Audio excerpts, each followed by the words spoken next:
Bahia Meio-Dia no ar, vem pra cá, chega junto, tá na hora de ficar muito bem informado. Até 1 da tarde estaremos aqui em sua telinha e muito obrigado pelo carinho, pela audiência, pela parceria. Bem-vindo, bem-vinda, fique à vontade.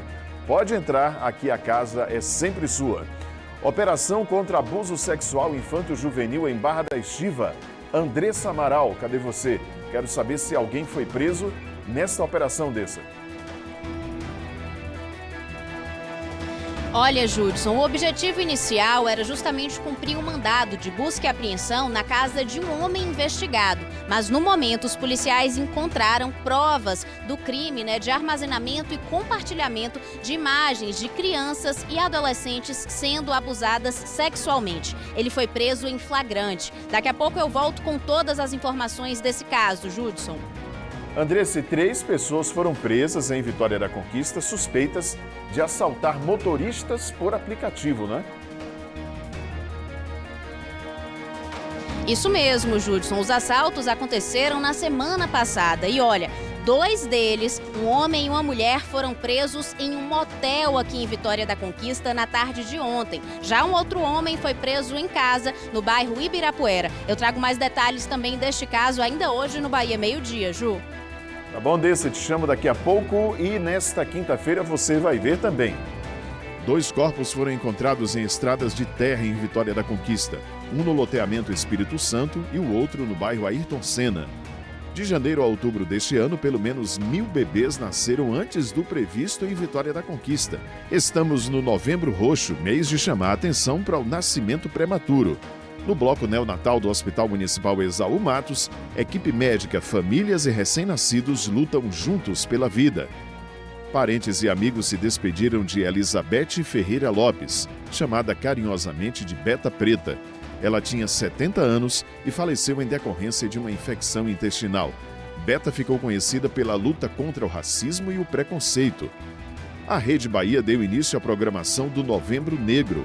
O evento reuniu nomes da cultura e da comunicação para celebrar e afirmar as vozes pretas na sociedade. A visita histórica do presidente da França, Emmanuel Macron, a Salvador. Ele percorreu o centro histórico e visitou espaços culturais e também participou da abertura oficial do Festival Brasil-França. Joga as armas pra lá, joga as armas pra lá, joga as armas pra lá, faz a festa. Ainda arriscou tocar o timbal ali, né? Tem ainda os destaques do G1 Bahia e a previsão do tempo com Camila Oliveira. Domingo agora é dia de Enem, é o primeiro dia de provas do Exame Nacional do Ensino Médio. E vai ter redação. Gabriel, e hoje tem dicas para quem vai fazer a redação nesse domingo, né? Isso mesmo, Judson. Vamos falar sobre os erros mais comuns e os cuidados que cada candidato precisa ter para não zerar na redação. Tem ainda o grande mistério, qual será o tema desse ano, hein? Você arrisca um palpite, Judson? Até já. Arrisco vários palpites, Gabriel. Eu te chamo daqui a pouco, pois pode ser. O Vermelho foi preso hoje de manhã aqui em Salvador. Uma barricada feita por traficantes foi desmontada também. Qual é o tema que vai cair na redação do Enem nesse domingo? Conta pra gente. O que é que você acha que vai cair? Estou esperando, então, a sua opinião, o seu palpite. Você participa pelo nosso zap, o 7734239310. Você traz também o seu assunto. Conta pra gente o que é que está acontecendo por aí, em sua rua, seu bairro, na sua cidade. Tem coisa aí que está perturbando, está enchendo a paciência, está incomodando? Manda mensagem, tem coisa legal, bonita, a super lua de ontem, você fez foto? Manda também, que a gente adora mostrar as coisas legais da nossa região aqui no jornal. E você pode comentar também, claro, os nossos assuntos. Mande foto se você quiser e não esqueça de colocar o seu nome. Beleza? Estamos combinados então? Pronto, Bahia Meio-Dia já está no ar, o seu jornal da hora do almoço.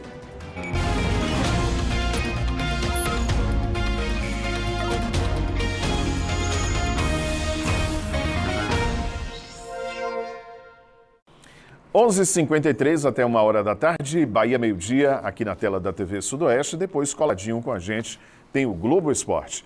2 corpos foram encontrados no início da manhã de hoje em Vitória da Conquista. Os corpos estavam no loteamento Espírito Santo e no bairro Ayrton Senna. Os 2 corpos foram encontrados em estradas de terra em Vitória da Conquista no início da manhã de hoje. Pessoas encontraram em locais diferentes um homem e uma mulher mortos e acionaram a polícia. O corpo do homem estava no loteamento Espírito Santo, em uma área com pouco movimento e apenas alguns sítios. Ele foi morto com um tiro na cabeça. Já o corpo da mulher foi encontrado a cerca de 4 quilômetros de distância, na rua Santa Marta, no bairro Ayrton Senna. Ela foi morta com uma pedrada na cabeça. No local, tem apenas mato nos arredores. As marcas do crime ainda estão no chão. A polícia esteve nos 2 locais hoje pela manhã e realizou a perícia. Os corpos foram recolhidos ainda nas primeiras horas do dia, mas já estavam rígidos. Eles foram trazidos aqui para o DPT de Vitória da Conquista, onde passam por necrópsia. Até o momento, nem o homem e nem a mulher foram identificados. Um homem foi preso em flagrante por armazenar e compartilhar cenas de abuso sexual de crianças e adolescentes em Barra da Estiva, lá na Chapada Diamantina. A operação foi realizada pela Polícia Federal. Andressa Amaral está aqui em Vitória da Conquista. Pronto, Andressa agora apareceu e traz as informações para a gente ao vivo, né, Dessa? Boa tarde. Isso, Ju. Boa tarde para você, para todo mundo que acompanha o Bahia Meio Dia. Esse homem foi preso durante a Operação Infância Segura, que tem como objetivo justamente combater os crimes de abuso sexual infanto-juvenil, ou seja, contra crianças e adolescentes. Essa operação foi realizada pela Polícia Federal em Barra da Estiva na manhã de hoje. O objetivo inicial era cumprir um mandado de busca e apreensão na casa deste homem, que era investigado. De acordo com a Polícia Federal, as investigações mostravam que este homem utilizava as redes sociais para participar de grupos e compartilhar e armazenar imagens de abusos sexuais de crianças e adolescentes. E olha, Judson, que absurdo. Um desses grupos tinha cerca de 1.270 membros. Durante o cumprimento desse mandado de busca e apreensão na casa desse homem investigado, que não teve um endereço, né, também nem a idade ou o nome revelado, a polícia encontrou tanto no celular dele quanto no computador várias provas desses crimes. Encontrou mensagens que mostravam esse compartilhamento entre esses grupos e também encontrou essas imagens armazenadas no computador e no celular dele, imagens com cenas, né, aí de abusos sexuais infanto-juvenil. O homem, então, diante disso, foi preso em flagrante. De acordo com a Polícia Federal, todo esse material, né, que foi apreendido hoje pela manhã vai passar por perícia para identificar outros crimes que possam ter sido cometidos por ele, identificar também outras pessoas que são de diversas partes do país que participavam destes grupos, né, desses aplicativos de redes sociais e de jogos com este intuito e principalmente identificar, encontrar e proteger essas vítimas, essas crianças que apareciam nessas imagens, crianças e adolescentes. Todo o material, então, foi apreendido e este homem preso em flagrante. A Polícia Federal deixa o alerta, Judson, que a gente sempre traz aqui no Bahia Meio Dia, que é para os pais, para os responsáveis, sempre conversarem, né, com seus filhos, com os adolescentes, instruírem sobre a questão do corpo, não deixar estranhos tocarem neles e, principalmente, monitorar as redes sociais. Tem muitos jogos hoje voltados, né, vídeos, por exemplo, no YouTube, voltados para as crianças, mas muitos deles escondem, né, pessoas por trás que estão se aproveitando disso justamente para fazerem, né, esses conteúdos aí, infelizmente, de abuso sexual contra crianças e adolescentes. Agora as investigações seguem e, é claro, a gente segue acompanhando tudo por aqui, Ju. Tem muito abusador, bandido que se esconde numa suposta proteção das redes sociais, um suposto anonimato, né? E a gente sabe que não é assim. Internet não é terra de ninguém, a polícia investiga e chega até esses criminosos. E a rede de proteção precisa ficar muito atenta, né, em relação a isso, porque esses criminosos agem nas redes sociais, na rede mundial de computadores e a gente precisa realmente ficar muito atento para cuidar das nossas crianças e dos nossos adolescentes. Valeu, Andressa, ainda volto contigo aqui no Jornal com outros assuntos. Agora, deixa eu ver aqui qual é o seu assunto, 773423-9310, você mandando sua mensagem, você opinando aí qual é o tema da redação que você acha que vai cair no Enem nesse domingo, hein? Tô sabendo que já tem gente aqui dando palpite. Tatiane, bom dia, Judson, aqui é do bairro Cruzeiro. Olha o meu pequeno Miqueias, com o Corpo de Bombeiros de Vitória da Conquista, os nossos heróis de combate. Que lindo, Miqueias. Um abraço para você, Tatiane, para ele também. Miqueias aí, o nosso telespectador mirim. Um abraço também para o Corpo de Bombeiros, toda a corporação. Luiz Valdo, boa tarde, Judson. Com certeza o tema da redação será meio ambiente. Olha aí, bom palpite, né? Já que estamos com a COP30 aqui no Brasil, um evento que já estava programado há algum tempo.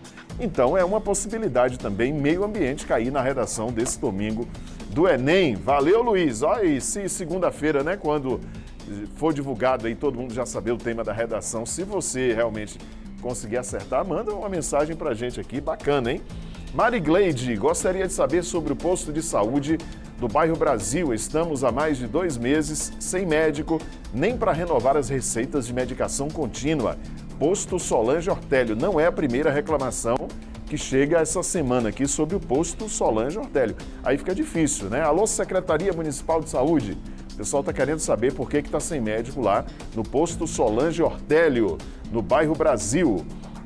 Karina, bom dia, participei da reportagem sobre o mês da prematuridade, o Novembro Roxo. Queria agradecer a toda a equipe do Hospital Exaú Matos por cuidarem também do meu menininho. Que coisa linda! Valeu, Karina! No próximo bloco tem essa reportagem e aí a gente vai ouvir, né, aí o seu depoimento, como é que tudo aconteceu.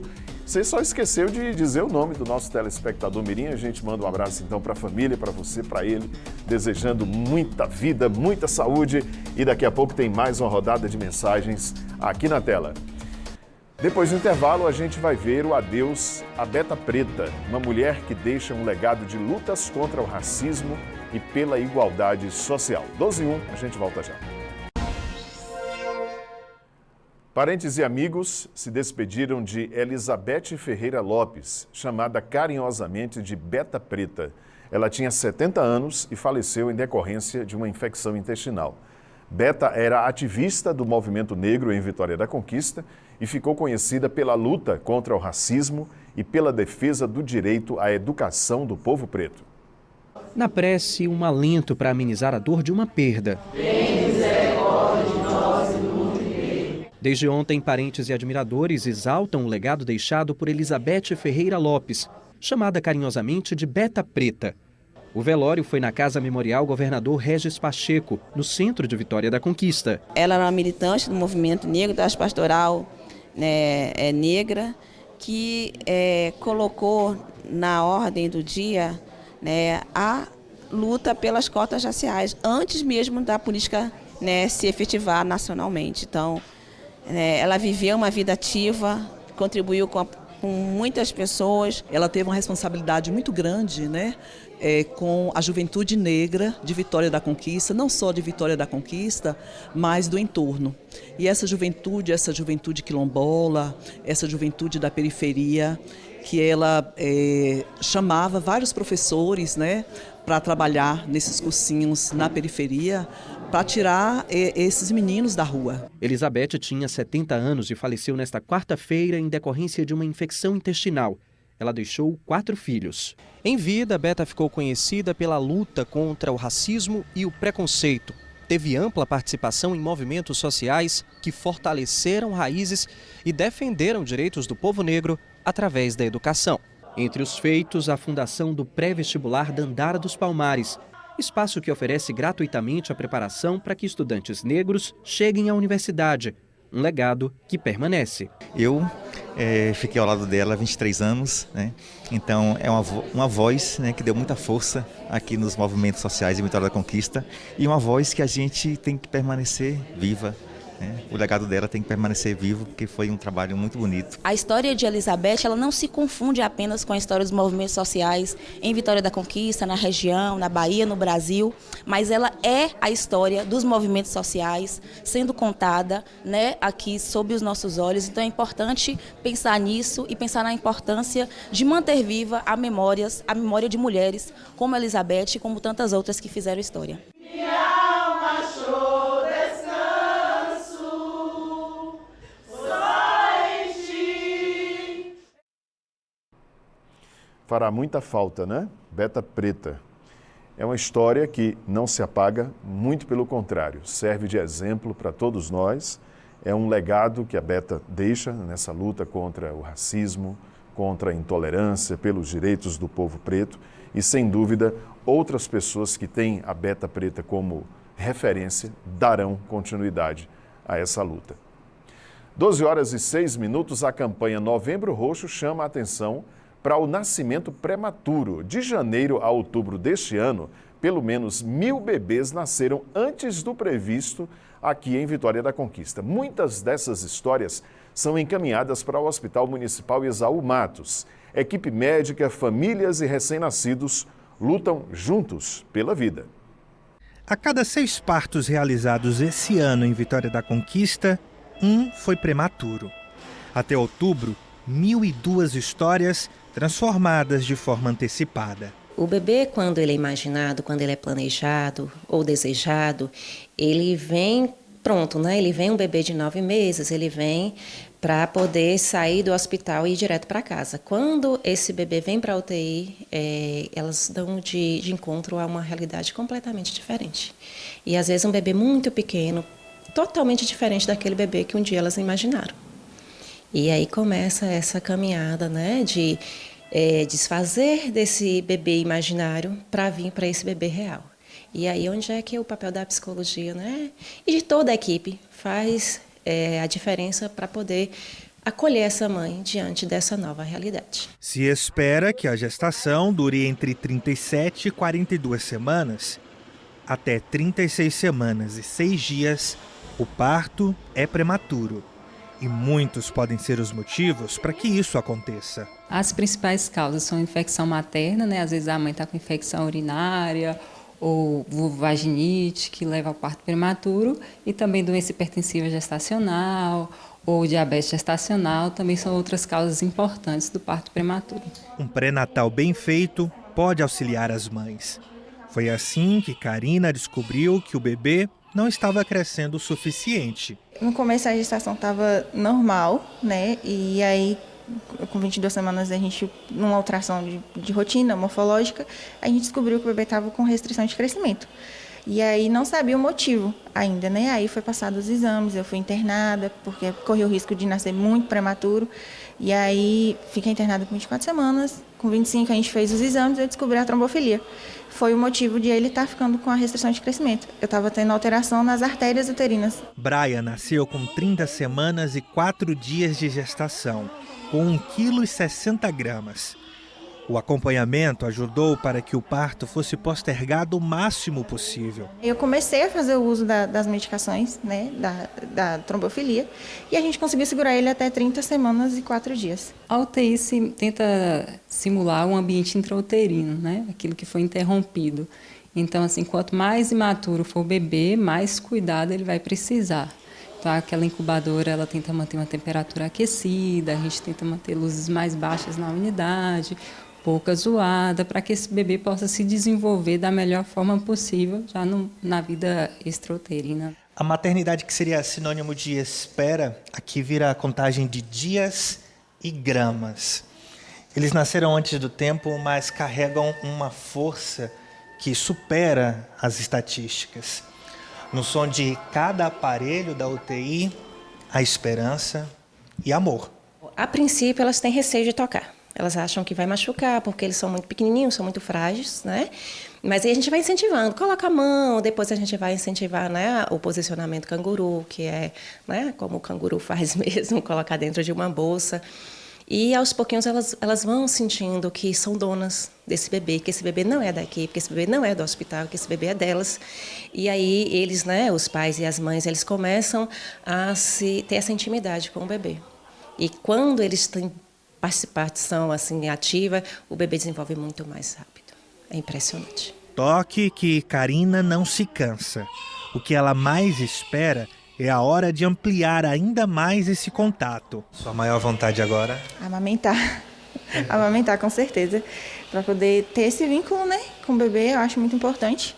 A amamentação, ela salva a vida do bebê. Fé e esperança alimentam quem precisa passar por uma UTI neonatal. Quem já passou por esse corredor tem história para contar. Hoje a gente veio agradecer a toda a equipe da UTI Neo, no Exaú Matos, pelo período que nós passamos aqui e recebemos todo o cuidado necessário para meu filho ir para casa com saúde e com vida. Você ficou quanto tempo aqui? Como é que foi? Eu tive meu filho no ano 2017 e nós passamos aqui 88 dias com muita intercorrência, muito chororô, coração na mão, mas no dia 16 de agosto de 2017 nós fomos para casa com o coração cheio de gratidão por passar por aqui, receber todo o cuidado necessário que meu filho precisava e a gente poder ir para casa, né? Marcelo tem 8 anos. As flores são sinal de gratidão. Gratidão, né? Gratidão e o amor de Deus na vida também de cada profissional, porque se não fosse Deus usar cada profissional como um instrumento na vida de meu filho, hoje eu não estaria com meu filho, né, nos meus braços. Emocionada, né? Ele ficou muito grave aqui na época e agora vendo com 10 anos, sem nenhuma sequela, e bem e feliz. 8 anos. 8 anos. E eu fico muito feliz, muito mesmo. Na UTI, diante da incubadora, a espera ansiosa. Aqui fora, o abraço que um dia também foi sonho.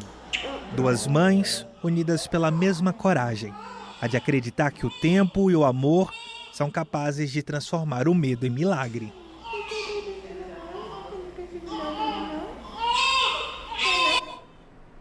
O milagre da vida. Que reportagem emocionante do Luan Ferreira, né? Que sentimento de gratidão lindo, né? Da mamãe que voltou com o filho agora bem, sem sequelas, que ficou internado numa situação muito difícil, voltando agora para agradecer aos profissionais da saúde. Realmente mexe com o coração da gente. E que alegria deve ser quando a criança tem alta, volta para casa, nos braços da mamãe para seguir sua vida, vida de desenvolvimento, de crescimento de criança. É muito bacana, muito bonito, né? E a gente segue falando sobre o Novembro Roxo e a importância do pré-natal durante a gestação. Gabriel Nascimento, cadê você? Pronto, está aqui. Você vai conversar agora com um médico obstetra, né? Boa tarde. Isso mesmo, Judson. Só adiantando a informação de que o pré-natal precisa ser iniciado imediatamente depois da confirmação da gravidez. Boa tarde para você, excelente quinta-feira para quem está conosco aqui no Bahia Meio Dia. Como você bem pontuou, estamos ao lado de Clodoaldo Cadete, ele que é médico obstetra, atendeu gentilmente o nosso chamado aqui no Bahia Meio Dia. Seja bem-vindo. Boa tarde. Por que esse prazo inicial, até a 12ª semana de gestação, é tão decisivo e faz a diferença ao longo da gravidez? Bom dia, Gabriel, bom dia, Judson. Esse é um período extremamente importante. Hoje, com o advento da tecnologia que se aliou aos exames pré-natais, não é necessário somente vacinas e consultas. É importante mostrar e determinar que o bebê tem saúde. Nós temos um exame no primeiro trimestre da gravidez, esse exatamente que você acaba de falar, é um exame fundamental, porque ele também faz cálculos de risco de determinadas doenças. A mais conhecida e importante é a síndrome de Down, por exemplo, ou as doenças genéticas. É possível, através de exame ultrassonográfico e laboratoriais, nós determinarmos se o bebê vem ou não com alteração genética. Uma outra coisa muito importante é que é a pré-eclâmpsia, que ainda no primeiro trimestre não há nenhum sinal dela, mas o exame que é feito com o exame de ultrassonografia com Doppler, mas reunido junto com outros exames na mesma hora, realizados como, por exemplo, a pressão arterial da mãe e uma breve história pregressa da mãe e da avó, do feto, nós podemos calcular um risco elevado ou mínimo para o aparecimento de pré-eclâmpsia durante a gravidez, entre outras coisas. Mas no primeiro trimestre existe uma medida que é a mais importante na obstetrícia, porque tem um impacto profundo na prematuridade. É o comprimento cabeça-nádega, isso é o tamanho do bebê. Quando se calcula no primeiro trimestre o tamanho do bebê, isso tem uma margem de erro de até 5 dias. Então é muito precisa. Isso evita que no futuro um bebê muito grande, porque cresceu constitucionalmente ou por alguma doença, seja retirado antes do tempo. Então este exame do primeiro trimestre, que é feito entre 11 e 13 semanas e 6 dias. Esse é extremamente importante por causa desses cálculos que existem. Queria também afirmar uma coisa, aquela que vai programar a gravidez com bem antecedência, poderia fazer também alguns exames antes da concepção, antes de estar grávida, porque elimina alguns problemas que ela possa vir a ter e que vai interferir na gravidez, nessa gravidez. Ou seja, se a gente pudesse resumir tudo isso numa palavra-chave, prevenção talvez fosse a mais adequada, porque você tem a possibilidade de criar um tempo maior para se antecipar e impedir que problemas graves, como por exemplo a eclâmpsia, aconteçam. Exato. A eclâmpsia e a prematuridade são duas coisas assim que podem ser minimizadas ou evitadas. E é importante saber também que nós temos o primeiro trimestre com esses cálculos de risco, que é importante que se faça. Nós temos no segundo trimestre outras possibilidades de prevenção, que é o tamanho do colo do útero, que a paciente às vezes não tem sintoma nenhum, mas lentamente está sendo evoluído para uma prematuridade. Isso se faz medindo o tamanho do colo no segundo trimestre, ali por volta do morfológico do segundo trimestre, entre 20 e 24 semanas. E se ele tiver alterado, aumenta em 82% a chance de prematuridade, que pode ser evitada através de medicamentos e de medidas higiênicas, digamos assim. E nós temos também aí a medição das artérias uterinas, que junto com a do primeiro trimestre, fazendo esses cálculos, a gente firma um diagnóstico de pré-eclâmpsia, que vai haver pré-eclâmpsia. E no terceiro trimestre, que eu ficava muito esquecido apenas para ver o rostinho do bebê, e não, o terceiro trimestre é extremamente importante. Existe um exame hoje que nós fazemos quando a mulher está hipertensa, no final da gravidez, que é a artéria oftálmica da mãe. Nós fazemos o Doppler da artéria oftálmica. E o Doppler da artéria oftálmica da mãe, se ela estiver hipertensa, sabe delinear se aquela hipertensão é uma hipertensão essencial, quer dizer, que não tem nada a ver com gravidez, ou se aquela hipertensão faz parte da pré-eclâmpsia, faz parte de uma doença que pode ser evitada. Então, todas as mulheres grávidas que estão hipertensas no terceiro trimestre devem fazer esta avaliação das artérias uterinas, que agora também está sendo usada no primeiro trimestre como prevenção. Se tiver alterado, ela vai tomar um comprimido ao dia e isso vai minimizar ou abolir a tão temida pré-eclâmpsia. Doutor, vamos reforçar para quem está em casa acompanhando o Bahia Meio-Dia a frequência que essa mulher grávida precisa receber o acompanhamento médico, precisa ir ao médico. Olha, o Ministério da Saúde preconiza 3 exames ultrassonográficos, primeiro, segundo e terceiro trimestre. A gente costuma dizer que o ideal são, no mínimo, 6 consultas. Pode ser uma no primeiro trimestre, 2 no segundo, 3 no terceiro. Mas eu acho que a questão é da vigilância. Se uma gravidez de baixo risco, a mulher não tem absolutamente nada, ela deve fazer os cálculos de risco no primeiro trimestre, a artéria oftálmica, a artéria uterina, se precisar, e tudo mais, no segundo trimestre e no terceiro. Tá? Então, se ela já tem, se ela não tem nada, ela pode fazer essas 6 consultas. Mas à medida que vai se descobrindo qualquer problema nela, seja um aumento de peso exagerado, seja que o bebê esteja aumentando o peso ou diminuindo o peso, essa vigilância tem que ser constante. Porque a prematuridade é uma epidemia mundial, não é só no Brasil. A gente tem que ver, e a epidemia, o problema do bebê não é só a falta de respiração quando nasce, é quando ele se tornar adulto. As doenças que ele vai ter sendo adulto, porque ainda não teve maturidade, não foi formado adequadamente o seu organismo. Dr. Clodoaldo Cadete, médico obstetra, muito obrigado pela participação aqui no Bahia Meio-Dia. Volte sempre. E todas essas orientações, Judson, elas são muito necessárias, mas também são um lembrete de que há uma parceria que precisa ser promovida. Além do acompanhamento médico, a construção de hábitos saudáveis ao longo dessa gestação, para que as duas coisas caminhando de mãos dadas façam a diferença no nascimento dessa criança e posteriormente na vida dela. Com você aí no estúdio. Exatamente, Gabriel. Obrigado pela participação. Um abraço. Obrigado também ao Dr. Clodoaldo Cadete. Estou recebendo aqui a mensagem da Elane. Moro na Urbis 4 e sou mãe de Nala e Naila. Tive minhas filhas no Esaú. Elas nasceram prematuras de 32 semanas. Graças a Deus elas estão bem. Só tenho a agradecer por todo o acolhimento e atenção. Que bacana, viu, Elane? Um abraço para você, um beijo para Nala e Naila, né? Foram cuidadas lá no Esaú, estão bem, que bacana. Olha aí, mais um depoimento legal, né, sobre esse cuidado com as crianças prematuras no Esaú Matos, aqui em Vitória da Conquista. Beijos para vocês, nossas telespectadoras mirins, Nala e Naila. Valeu! José Placha, oi Judson, segue o registro da Superlua ontem. Que foto linda, viu, Zé? É foto para botar na moldura, né, fazer um quadro. Olha só, a lua realmente ontem deu um espetáculo aqui na região. Um brilho muito especial.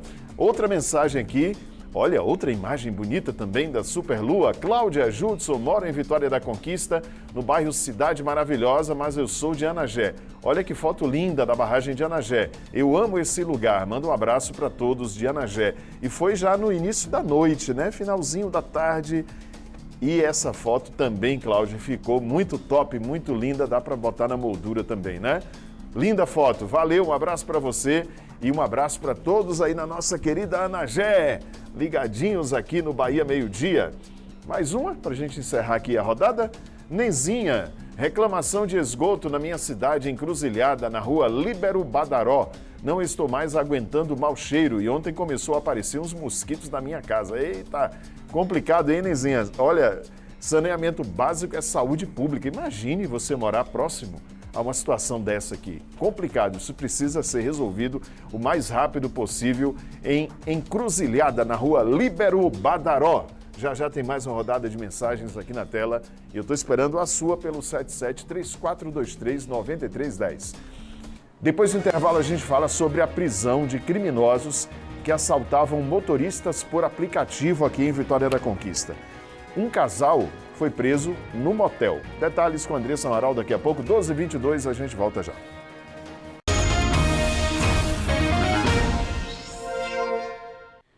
Três pessoas foram presas em Vitória da Conquista, suspeitas de assaltar motoristas por aplicativo. 3 veículos foram recuperados pela polícia. Andressa Amaral e as informações para a gente, Dessa. Isso, Ju. Olha, essas 3 pessoas, uma mulher e 2 homens, foram presos ontem à tarde aqui em Vitória da Conquista por furto qualificado. As investigações começaram após, na semana passada, uma série de motoristas por aplicativo serem assaltados enquanto faziam corridas em Vitória da Conquista. As investigações mostraram que sempre a mesma mulher de 19 anos solicitava as corridas por meio dos aplicativos. Quando os motoristas chegavam no endereço, quem entrava, na verdade, eram 2 homens, um borracheiro de 21 anos, que é companheiro dessa mulher, e um outro homem de 19 anos. Durante a corrida, no percurso, em outro bairro distante do local onde a corrida teria iniciado, esses 2 homens anunciavam o assalto. Eles solicitavam que esses motoristas fizessem transferências bancárias via Pix para a conta deles, desses criminosos, e também roubavam os carros. Ontem, o casal foi preso em um motel aqui em Vitória da Conquista, em um motel que fica no bairro Terras do Remanso. Já o outro homem foi preso em casa, em uma residência no bairro Ibirapuera. 3 veículos foram recuperados, uma moto e 2 carros. Um dos carros recuperados, inclusive, está até aqui ainda, no pátio do DISEP. Esses veículos passam por uma perícia e agora serão devolvidos aos proprietários, esses motoristas que foram vítimas, então, desse roubo. Com o casal, também foi apreendido no momento da prisão uma arma falsa, uma pistola falsa e celulares. De acordo com o delegado Odilson Pereira, da Delegacia de Repressão a Furtos e Roubos aqui de Vitória da Conquista, as investigações seguem para saber se tem mais pessoas envolvidas nesses crimes e também para coibir esta prática. Ontem, no Bahia Meio-Dia, a gente trouxe uma reportagem falando justamente sobre o aumento desses furtos e roubos de veículos em toda a região e também o aumento no número número de apreensões. O delegado destacou que essas quadrilhas agem de forma muito organizada. Nesse caso, 3 pessoas então presas ontem em Vitória da Conquista. Agora os veículos serão devolvidos aos proprietários, né, que foram vítimas então desse assalto, e também será provavelmente ressarcido aí essa transferência bancária, né, que foi feita então para a conta desses criminosos. A gente, é claro, segue acompanhando tudo por aqui, Jô.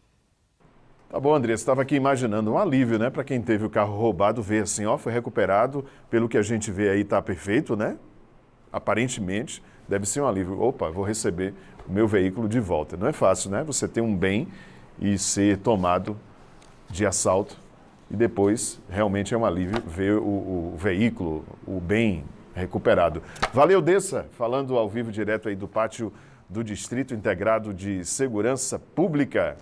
Noite quente aqui na região, hein, minha gente? E aí o dia amanheceu com o céu bastante nublado, com alerta de chuvas intensas por aqui. E tá fazendo um calorão danado aqui em Vitória da Conquista. Gente, hoje eu tô chique, né? 3 imagens também, mais uma vez, para a gente mostrar a cidade. Pronto, apareceu aqui a terceira imagem. Vamos começar por essa aqui mesmo, Zay? Estamos no bairro Jurema e no pátio do Distrito Integrado de Segurança Pública. Tá muito quente aqui na região, tá um mormaço danado. Aqui no estúdio eu não estou sentindo, obviamente, porque eu estou aqui numa beleza de um ar-condicionado. Mas quem tá lá fora, quem tá na rua aí, tá com a roupa assim, peguenta no corpo, né? Desse mormaço que está fazendo aqui em Vitória da Conquista. Nesse momento aí no Jurema, nesse trecho, parece que não tem sol. Olhando lá de cima, dá para ver realmente que a cidade, uma boa parte, né, não tem sol, está muito abafado e está realmente com cara que o cacau vai cair daqui a pouco. É a previsão do tempo que está trazendo alerta de chuvas intensas. E a gente olhando essa imagem ao vivo da Praça Gerson Salles, no bairro Alto Marom, dá para perceber também que está calor, está um mormaço danado e está tudo parado, não está ventando. Olha aí, não tem sol nesse momento aí na Gerson Salles, no Alto Marom. Temperatura média em Vitória da Conquista agora, 28 graus. Bora ver aqui no mapa. Vamos ver aqui, volta para mim, Zay, aqui por favor, o touch para a gente mostrar a previsão do tempo no mapa, como é que fica a previsão para Conquista e mais 3 cidades da região. Olha aí, previsão de chuva hoje, 16 milímetros. É uma quantidade considerável de chuva, já que cada milímetro de chuva corresponde a 1 litro de água por metro quadrado, né? 72% de chance de chover. Então, daqui a pouco, o cacau deve cair por aqui, fique preparado. Mínima de 20 graus, máxima de 28, tempo abafado. Umidade relativa do ar está até um pouquinho alta hoje, 66%. Aqui em Conquista. Ibiaçucê, Chapada Diamantina, mínima de 22, máxima de 29, o sol aparecendo entre nuvens. E também tem previsão de chuva forte aí para Ibiaçucê. 22 milímetros, 22,8, 70% de chance de chuva. Presidente Jânio Quadros, está quente também, 31 graus a máxima, 22 a mínima, 84% de chuva com 18,9 milímetros. Esse alerta de chuva intensa aqui para a região toda, né? Agora, Itapetinga, 23 graus a mínima, 32 graus a temperatura máxima. Em Itapetinga vai chover, mas nem tanto como nas outras cidades. 4,5 milímetros, com 58% de probabilidade de chuva e 58% a umidade relativa do ar. Tá aí a previsão do tempo, bota os meninos para dentro, tira aí as roupas do varal, porque, ao que tudo indica, daqui a pouco o cacau vai cair forte. Gente, estudantes que vão fazer nesse domingo o Enem, né, o Exame Nacional do Ensino Médio, vão ter transporte de graça em Vitória da Conquista. Quem já possui o cartão Bem Escolar deve fazer o cadastro no site da Atuve. O site da Atuve está aqui na tela. Ó. Faz o cadastro com o RG, CPF e foto, e também comprovante de residência e o comprovante de inscrição no Enem. Aí o estudante vai receber o crédito para pegar o transporte de graça domingo no cartão de transporte. Quem ainda não tem o cartão escolar, não tem problema, também pode fazer o cadastro no site com os mesmos documentos. Aí, após a confirmação, vai retirar o cartão numa das agências da Atuve até amanhã, às 6 horas da tarde. Então, faça aí o seu cadastro, você que vai fazer a prova do Enem. E claro que a gente deseja para todo mundo boa sorte. E aí, quem vai fazer o Enem, hein? Começa domingo agora, é o primeiro dia de provas, né? E já tem a redação para esquentar os tamborins. esquentar o Exame Nacional do Ensino Médio. O tema da redação ninguém sabe, é só na hora da prova para saber. Por isso é importante estar atualizado com os temas, né, da atualidade, como nós já falamos aqui no Bahia Meio Dia. Temas do nosso país, relacionados ao nosso país, como temas relacionados aí ao mundo inteiro. E como é que a gente escreve a redação? Como é que se ordena um texto, né, para que ele fique bonitinho, fique dentro das regras e você possa tirar aí uma boa nota na redação? É sobre isso que a gente vai falar agora com o repórter Gabriel Nascimento, trazer essas dicas aqui para a turminha que está vendo a gente e que vai fazer a redação. Como é que a turma pode desenvolver bem o tema, hein, Gabriel?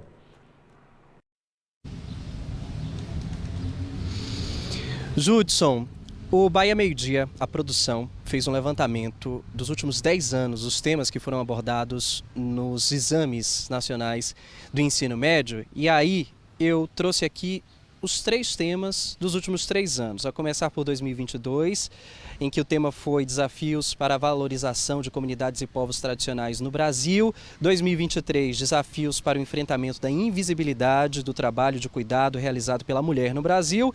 E 2024, ano passado, Desafios para a Valorização da Herança Africana no Brasil. Então, tudo indica que em 2025 a gente vai ter a discussão sobre alguma questão relacionada ao nosso país. Professor Caio Aguiar, que está aqui ao meu lado, a gente estava conversando, ele também acha isso. Bem-vindo, professor, boa tarde. Por isso que, como o Judson falou, os estudantes precisam estar ligados na atualidade. Exatamente. Boa tarde, Gabriel. Boa tarde, Judson. Boa tarde a todo mundo que assiste a Bahia Meio Dia. É isso, né? A redação do Enem, ela é a prova do Enem de forma geral, para além de uma questão somente de processo seletivo para ingresso para o ensino superior, ela também tem uma responsabilidade social, de trazer à tona temas que, por vezes, ou são desafios e são invisibilizados por conta disso, ou às vezes também, ainda que tenha visibilidade, ainda existe estigmas, né, com relação a essa questão, né? Então, esse candidato, essa candidata tem que estar preparado justamente para esses temas aí, que ora são desafios, ora são invisíveis, para que ele consiga, então, almejar a nota 900+. Bom pontuar que não basta apenas ter conhecimento sobre o assunto, e sim saber expressar essas ideias. De que forma fazer de um jeito ali que, na hora da correção, esse candidato consiga se destacar? Várias dicas, né? Mas pensando na redação em si, é importante que esse candidato, essa candidata, faça, a primeira coisa, um projeto de texto, né? Esse projeto de texto, normalmente, ele vai contar ali com a tese. Então, a vantagem do Enem é porque o tema do Enem já é recortado, então, normalmente, já traz uma problematização, argumentos que podem ser feitos tanto pela causa, tanto pela consequência. Mas aí, Gabriel, é só lembrar que os últimos 3 temas que você colocou aí, quando a gente, como professor, vai avaliar esses temas, a gente percebe que grande parte deles, os argumentos, são feitos a partir das causas, né? Pensar em repertórios, né, legitimados, e pensar na proposta de intervenção social também. Vai lembrar, Gabriel, que este ano de 2025 houve uma publicação da cartilha do participante em que deixava claro a preocupação com os repertórios de bolso, né? Na verdade, o Enem sempre teve uma responsabilidade muito grande em não utilizar repertório de bolso, repertório coringa, mas nesse ano foi necessário que ele deixasse explícito. E aí, o que é um repertório de bolso, né, para os candidatos aí que vão fazer a redação no domingo? É justamente repertórios que é possível de colocar em todos os temas. Então, se aquele repertório for possível de utilizar em quase todos os temas, ele é considerado um repertório de bolso e ele não vai ser validado para fins da competência 2, que avalia justamente a capacidade de repertório, ou seja, de trazer conhecimento, de trazer ali para a sua redação outras áreas do conhecimento, né? E aí o INEP, ele até coloca alguns dos repertórios que são considerados de bolso, mas não se esgota ali, né? Então, a sugestão para esse candidato, para essa candidata, é que utilizem repertórios que tenham uma relação direta com o tema, não só com os argumentos, mas sim com o tema. Então, se estou falando de recorte racial, trazer autores que foram invisibilizados ou autores que falam sobre isso para relacionar a questão racial e assim por diante. Era justamente sobre isso que eu ia falar. No momento em que cita, precisa dizer a origem, senão não vale. Exatamente, isso que traz a ideia de legitimação do repertório, né? E assim, os alunos, os candidatos sempre sabiam disso, né? Que precisava trazer um texto jornalístico, um pensador, um dado estatístico, mas Mas a gente percebeu que as redações estavam ficando muito pré-fabricadas. Ou seja, ele decorava aquela fórmula e levava para a redação e às vezes conseguia 900 mais, né? Mas hoje o INEP entende que uma formação que desde ali aos 4, 5 anos com a pré-escola até o ensino médio e eventualmente cursinho, ele já é capaz de trazer repertórios que se relacionam diretamente ao tema. Então esse ano eu acho que a preocupação maior dos candidatos é justamente dar uma revisada durante esses últimos dias, ver o que está sendo invisibilizado, quais são os desafios que acontecem na atualidade relacionado ao Brasil e a partir disso começar a fazer seu plano de estudo, sua revisão para domingo. Sabe o que eu lembrei aqui agora? Recente, mas afeta diretamente nós brasileiros a questão do tarifaço dos Estados Unidos. Será que estou lançando aqui? Não me comprometo, viu? Tem que ter conteúdo. Professor, já falamos sobre o que fazer. Vamos falar sobre o que não fazer na redação. Os cuidados que cada candidato precisa ter para não zerar, que é o maior temor. Tem várias dicas que eu poderia dar aqui, mas uma delas é o seguinte, que eu percebo muito com meus alunos. Eles fazem a redação, entendem a proposta, fazem, mas não revisam. Né? Então, assim, Caio, eu coloquei meu repertório, coloquei ali minha proposta de intervenção, mas tem aspectos semânticos textuais que são necessários e ele tem que verificar se está correto. Um exemplo, às vezes ele coloca, por exemplo, ele traz como problema uma questão de ordem educacional, de postura, né? A sociedade, ela estigmatiza algo, alguém, e ali, voltado sempre à educação. E aí, no final, na conclusão da proposta de intervenção, muitas das vezes coloca uma forma de punição, mas quando na verdade o caminho não seria punir, mas pela argumentação dele seria conscientizar. Então essa questão relacionada ao projeto de texto. Outra questão também é perceber na relação com os repertórios se aquele repertório tem uma relação direta com o tema, como eu já disse, e por fim também muito importante é saber se aquele conectivo está sendo utilizado na ideia de consequência, está sendo utilizado com a ideia de adição. Um exemplo do aluno que começa a estudar para Enem, principalmente, às vezes na conclusão colocar contudo, né?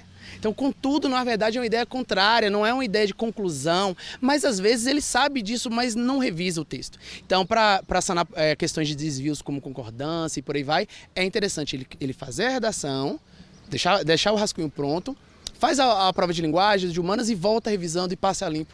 Então tem uma probabilidade muito alta de conseguir 900 mais. Professor, muitíssimo obrigado pelas dicas e esclarecimentos aqui no Bahia Meio Dia. Volte sempre. Quem sabe a gente não acerta, hein?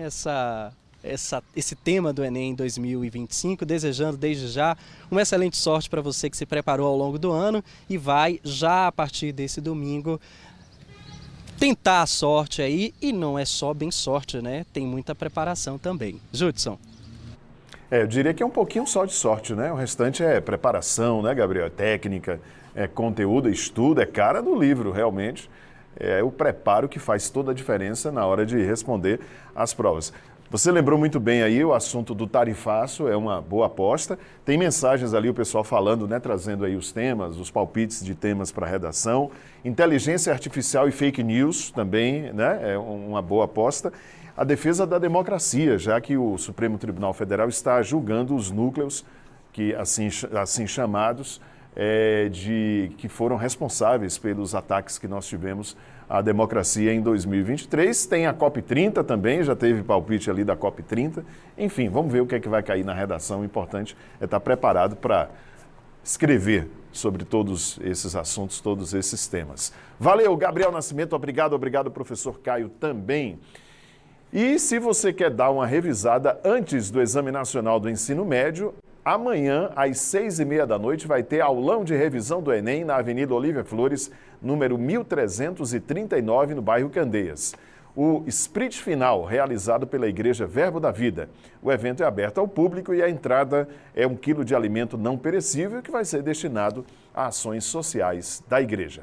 Bahia Meio Dia vai agora para o rápido intervalo e na volta a gente fala sobre as mensagens, né? Daqui a pouco, Macron, a visita de Emmanuel Macron a Salvador. Está encantado com Salvador. No show ontem com Carlinhos Brau, arriscou até tocar timbal, né? O francês vem para cá, fica encantado realmente com a cultura brasileira. 12h41, tem o seu assunto, minha gente. 773423-9310. O seu assunto é sempre destaque aqui no Jornal. Até já.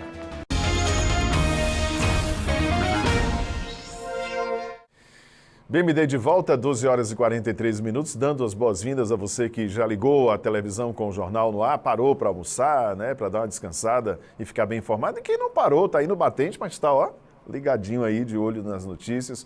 Obrigado pelo carinho, pela audiência. A gente vai até 1 da tarde aqui na telinha da TV Sudoeste, depois tem o Globo Esporte. E a gente fala agora da visita histórica do presidente da França, Emmanuel Macron, a Salvador. Ele percorreu o centro histórico e visitou espaços culturais. À noite, Macron participou da abertura oficial do Festival Brasil-França. Felipe Costa mostra como foi. Na noite desta quarta-feira, o presidente Emmanuel Macron participou da mesa de abertura do festival Nosso Futuro Brasil-França, Diálogos com África, um dos principais eventos que marcam as comemorações pelos 200 anos de relações diplomáticas entre os dois países. Ele estava ao lado da ministra da Cultura do Brasil, Margarete Menezes, do governador da Bahia, Jerônimo Rodrigues, do prefeito de Salvador, Bruno Reis, e do ministro de Relações Exteriores do Benin. Jovens dos 3 continentes tiveram a oportunidade de se dirigir diretamente às autoridades para defender ideias, esperanças e soluções para um mundo mais inclusivo. Durante o pronunciamento, Macron falou sobre a acolhida que recebeu e que não tinha palavras para descrever o que sentiu. Disse também que aqui encontrou a França da Europa, da África e do Brasil, e que esse triângulo começou com dor, sofrimento, mas que hoje consegue ser um triângulo de amor. E que dit tout ce que les mots ne pourraient pas exprimer. É um enorme privilégio esse calor dessa acolhida que a gente teve toda essa tarde, que eu não tenho palavras para exprimir o meu sentimento de tão bem que eu fui recebida aqui hoje. Durante o evento, artistas baianos se apresentaram. Joga as armas pra lá, joga as armas pra lá. Joga as armas pra lá, faz a festa. Até sábado, Salvador será o centro de um diálogo histórico entre África, França e Brasil. Serão debates, shows, exposições e experiências gastronômicas. Mais de 300 jovens, artistas, pensadores e gestores públicos dos 3 continentes estarão reunidos na capital para discutir justiça, inclusão social, igualdade de gênero e sustentabilidade. A programação do festival começou pela manhã com o encontro técnico de prefeitos e autoridades, reunindo 50 prefeitos e representantes municipais para discutir diplomacia territorial e cooperação internacional. Emmanuel Macron chegou no aeroporto de Salvador por volta das 2h40 da tarde. A comitiva do avião presidencial foi recebida ainda na pista pela ministra da Cultura e pelo governador. O comboio foi direto para o centro histórico, onde eles visitaram pontos turísticos da capital baiana. O ponto de partida foi a Galeria Pierre Berger, dedicada às fotografias do antropólogo francês, que morreu em 1996 em Salvador e dedicou a vida mostrando a relação entre a Bahia e o continente africano. Uma comitiva de franceses e o prefeito de Salvador, Bruno Reis, aguardavam pela chegada. Logo depois, Macron, cercado de seguranças, partiu em comitiva para a Casa do Benin no Pelourinho.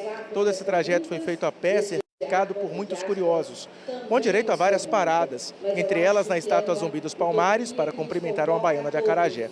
No Terreiro de Jesus, o presidente francês pôde sentir a força dos tambores dos blocos afro. A movimentação de agentes de segurança foi grande no Pelourinho, viaturas e policiais militares e federais, Guarda Municipal, Transalvador. Uma equipe do BOP também fez varreduras na região para detectar possíveis bombas. A tendência é cada vez mais se fortalecer esse contato, né? O presidente Macron e o presidente Lula têm essa amizade e o povo francês também tem assim uma boa recepção, tanto da cultura baiana e brasileira na França como aqui. Eu acho que é uma boa amizade, que isso prospere bastante. A ligação Brasil-França é muito forte. Bahia, França, né? Todos os anos é realizada a lavagem da igreja de Sainte-Madeleine, lá em Paris. E aí o Carlinhos Brau leva trio elétrico, faz aquela festança. Macron ali arriscou tocar o timbal. E você sabia que o Brasil faz fronteira com a França? Sabia, Gabriel? É o único país europeu que faz fronteira com o Brasil. Por que eu estou falando isso? Porque temos aqui a Guiana Francesa, que é território francês. Então, na prática, o Brasil faz fronteira com a França. Que legal essa visita, né? Deixa eu ver aqui os destaques do G1 Bahia. Nesta quinta-feira, uma pessoa é presa na Bahia em operação contra a organização criminosa que trafica drogas pelo mar, via marítima. A Polícia Federal cumpriu 3 mandados de prisão preventiva e 28 mandados de busca e apreensão na Bahia, São Paulo e no Rio de Janeiro. Segue o combate às organizações criminosas, né? Os alvos da operação são responsáveis pela logística e financiamento do transporte de grandes carregamentos de cocaína para o continente europeu. 2 embarcações foram apreendidas nessa operação. Eu te explico, podcast da minha amiga Camila Oliveira. O tema desse podcast de número 157 é o Enem. Evolução do exame, mudanças na prova e o que se espera dos vestibulandos. Olha aí, a galera que vai fazer o Enem tem um conteúdo massa aqui no G1 do podcast Eu Te Explico com Camila Oliveira. Projeto que dá rosto e voz a pessoas que foram escravizadas na Bahia vira exposição em Salvador.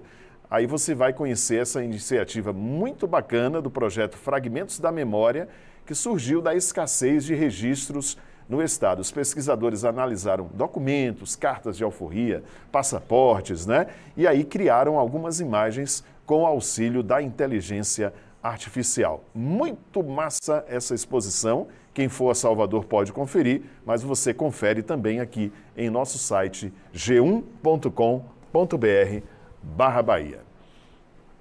Com arte e reflexões sobre protagonismo, a Rede Bahia deu início à programação do Novembro Negro. O evento reuniu nomes da cultura e da comunicação para celebrar e afirmar as vozes pretas na sociedade.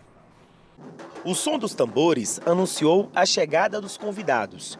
E um corredor afro tomou conta da recepção da TV Bahia com a força da percussão do Ileaie, da banda Didá e do Malé de Bali. O bailado afro abriu os caminhos para um novembro de protagonismo e representatividade. E foi nesse clima de energia, cor e reflexão que a Rede Bahia abriu o Novembro Negro, mostrando que aqui o debate vem com tambor, mas também com ação, conteúdo e alto astral com a fotógrafa e humorista Magali Moraes. Mas seria da 10 na Dança dos Famosos, tranquilamente. Eu acho que é papel nosso, enquanto empresa de comunicação, promover essa reparação histórica e apostar na inclusão, na representatividade.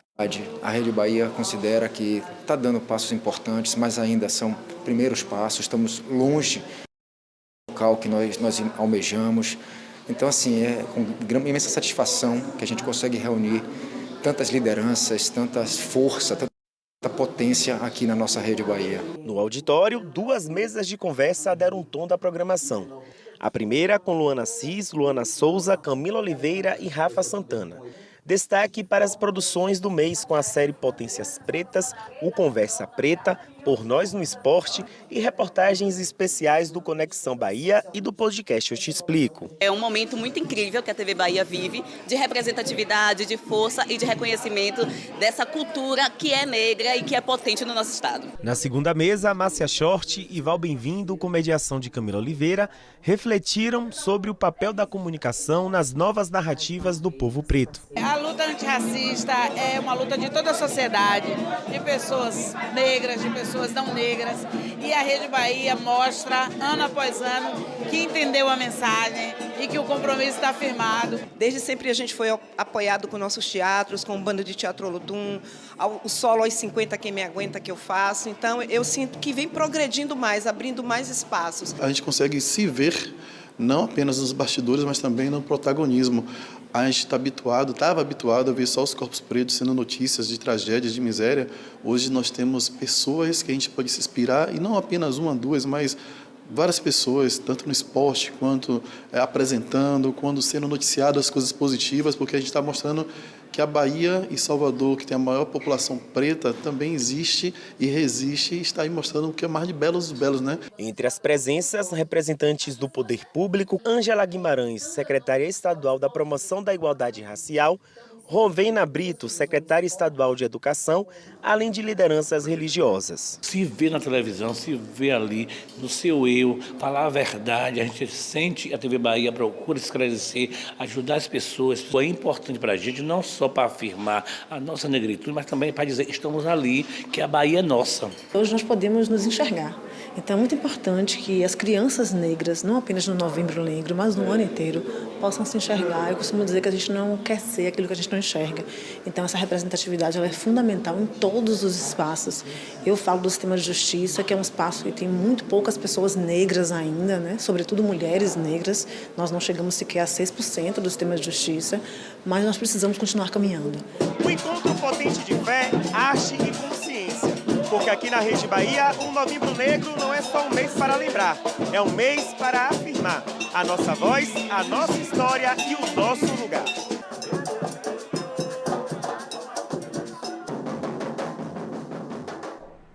Que bacana, hein? As últimas mensagens de hoje. Bia, bom dia, Judson. Meu neném nasceu prematuro de 38 semanas. Ficou na UTI do Esaú 8 dias. Hoje está com 1 ano e 8 meses. Gael é o nome dele. Somos da Fazenda Boa Vista, aqui na Zona Rural de Conquista. Que massa o Gael. Olha aí, torcedor do Flamengo. Flamengo Clube de Regatas e o vaqueiro também, né, Bia? Que bom te ver assim, hein, Gael? Grande, com saúde, todo feliz, para a alegria de todos da família. Valeu, Bia, um abraço para você e para o nosso telespectador Mirim, Bahia Meio Dia Kids, Gael, flamenguista, Nilson, bom dia, Judson. Se possível, convidar os miguelenses para o nosso encontro, que será realizado domingo, dia 9 de novembro, às 2h30 da tarde, na paróquia Nossa Senhora das Graças. Bacana! Tá feito, então, Nilson, o convite. Encontro dos miguelenses com São Miguel, somos famílias que caminham com fé e esperança. Dia 9 de novembro, domingo, né? Aniversário de Vitória da Conquista, 2h30 da tarde, na paróquia de Nossa Senhora das Graças. Todo mundo convidado. Alane, Bahia Meio Dia Kids também. Minha filha nasceu prematura de 32 semanas. E graças a Deus está muito bem. Quero agradecer a toda a equipe da UTI neonatal do Esaú, que teve todo o cuidado necessário comigo e com a minha filha. Que bacana, Alane, que notícia maravilhosa. Você esqueceu de colocar o nome da princesa, mas não tem problema, a foto dela está aí no vídeo. Beijo para você, beijo para ela também. Muita saúde, muito crescimento saudável e muitas alegrias. Fernandes, bairro Cidade Serrana, próximo ao IFBA. Aqui existe uma área pública destinada a ser praça, mas está abandonada e virou ponto de lixo e entulho, causando riscos à saúde dos moradores. Não tem praça aí, é só o terreno onde um dia vai ser feita uma praça, né, Fernandes? Não é lugar de jogar lixo aí, né, gente?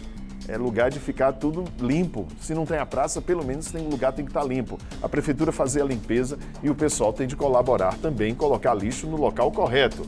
Patrícia, sou a mãe de Miguel e Gabriel, prematuros de 32 e 33 semanas. Gostaria de agradecer a toda a equipe da UTI neonatal por todo o cuidado e profissionalismo para com eles. Que bacana, e já estão grandões, né? Sorridentes, felizes, que bacana, Patrícia. Um abraço para você e para eles também. Olha aí, mais um caso, né? Janu Dias, bom dia, Judson, sou de Macarani. O tema do Enem pode ser implementação da Secretaria da Mulher ou Segurança Pública no geral. Olha aí, uma boa aposta, viu? Janu Dias, valeu, você vai fazer o Enem? Se for, boa sorte. O Hélio, bom dia, Judson, sou seu fã e adoro acompanhar o Bahia Meio Dia na hora do almoço aqui no bairro Ibirapuera. Isso é um feijão tropeiro, é, Hélio? Que maravilha, rapaz, a gente aqui com fome, a gente só almoça depois do telejornal, nesse momento a barriga está roncando e realmente vendo uma foto dessa maravilhosa, não tem como não dar água na boca, né? Valeu, meu irmão, bom almoço aí para você. Luiz, estou acompanhando o jornal da Europa, e quero expressar os meus sentimentos à família da Betinha. Ah, Luiz, isso mesmo. Tive o grande prazer de tê-la como professora. Ela sempre superou o preconceito com sua força e coragem. Olha aí o Luiz mandando os sentimentos à família de Beta Preta, né? A Betinha que infelizmente nos deixou. Hoje pela manhã foi velada e recebendo então o abraço do Luiz, que está vendo a gente lá na Europa. Valeu, Luiz. Grande abraço para você. A Beta realmente deixou um legado enorme, vai fazer muita falta. Nicolas, olá, Judson, o tema da redação pode ser ordem social, científica, cultural ou política. Bom tema também. Olha aí, o pessoal que está mandando aqui o palpite, na segunda-feira, quem acertou pode mandar mensagem de volta pra gente, viu? Dulce, esta foto foi aqui de Jequié, ontem à noite, para fazer inveja a lobisomem. Ai, que linda foto! A superlua em Jequié. A última. Judson, esse é o desenho da minha filha Ana Lu, que tem 7 anos. Ela adora chegar da escola e ligar a TV para assistir ao jornal. Ela gostaria muito de conhecer você. Ana Lu, vai ser um prazer te conhecer, viu? Assim que for possível, a gente se conhece e faz uma foto juntos. E com o desenho aqui da Ana Lu, a gente está terminando o Bahia Meio-Dia desta quinta-feira. Amanhã tem jornal, não esqueça que sábado estaremos com o Bahia Meio-Dia Regional. Nália Guzmão chega meio-dia com o Bahia Meio-Dia em homenagem à vitória da conquista. Bom almoço para todo mundo, está chegando o Globo Esporte à noite, BATV, já terminou a letrinha, eu já estou indo embora. Até amanhã, tchau.